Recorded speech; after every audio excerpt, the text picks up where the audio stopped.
చిప్పబడ్డ స్వాతి చినుకు ముత్యం బాయే నీటబడ్డ చినుకు నీట గలిసే ప్రాప్తి కలుగు చోట ఫలమేల తప్పురా విశ్వదాభిరామ వినురవేమ. స్వాతి ముత్యము అంటారు. స్వాతి ముత్యం అంటే స్వాతి నక్షత్రంలో పైనుంచి వర్ష బిందువులు గనక ముత్యపు చిప్పలో పెడితే అవి ముత్యాల్లాగా భాషిస్తాయిట. ఇది పెద్దలు సంప్రదాయాల్లో చెప్పినటువంటి మాటలు విశ్వసించాలి. సముద్రంలో పడితే కాస్త ఉప్పు నీరు అయిపోతుంది.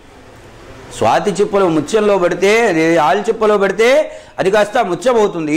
సముద్రంలో పడితే ఉప్పు నీరు అవుతుంది. గంగలో పెడితే గంగ నీరు అవుతుంది. మురుక్కాలలో పెడితే మురుగు నీరు అవుతుంది. వర్షం కురవడం సమానమే అన్ని చోట్ల, కానీ పడినటువంటి స్థానాన్ని బట్టి దానికి విలువ పెరుగుతుంది అనేటువంటి దాన్ని. నీకు ప్రాప్తి ఉన్నదా ఫలం తప్పనిసరిగా వస్తుంది. ప్రాప్తం లేదా నీవు ఎంత కోరుకున్నా అది రానే రాదబ్బాయి. కనుక ఇక్కడ అదృష్టం అనేటువంటిది అన్నింటికంటే చాలా ముఖ్యమైనటువంటిది. అందుకే మన పెద్దవాళ్ళు మనకు అనేవాళ్ళు, ఒరే ఎదురుచ్ఛా లాభ సంతుష్టి, నీకు లభించిన దానితో సంతృప్తివడు.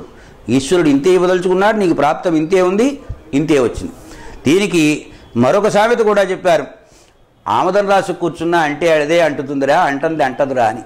కనుక నువ్వు ఎంత తపరబడి కమంధాసురులాగా రెండు చేతులా సంపాదించినా నీ దగ్గర నిలవవలసిన సంపద మాత్రమే నిలుస్తుంది. అదే ప్రహ్లాద చరిత్రలో శ్రీమద్భాగవతంలో చెబుతారు ప్రహ్లాదుడు, నీదైన సొమ్ము సముద్రంలో పెడితే ఎదురు నడిచి నీ ఇంటికి చేరుతుందబ్బాయి. నీది కానటువంటి సొమ్ము ఇనపెట్టులో పెట్టి తాళాలు వేసిరా అది మాత్రం లోపలుండదు, ఇనపెట్టుతో సహా ఎవడొకడు ఎత్తుకోబోతాడన్నారు.